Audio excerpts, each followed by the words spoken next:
Good morning, Baguio! Day 3 na namin.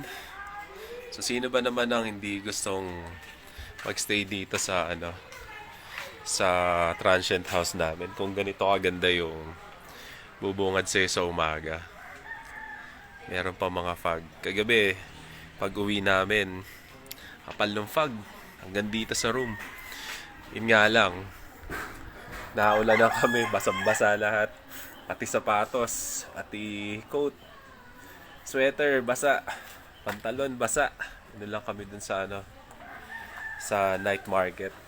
Nag-food trip kasi kami doon. Tapos bigla lumakas ulan. Grabe. So ngayon, mamasyal kami ng naka-sandals na lang. Ito yung mga sapatos namin, basa pa. Basa. Puro putik. Ayan, ako, basang-basa. Sampay ko muna nga. Sandali lang.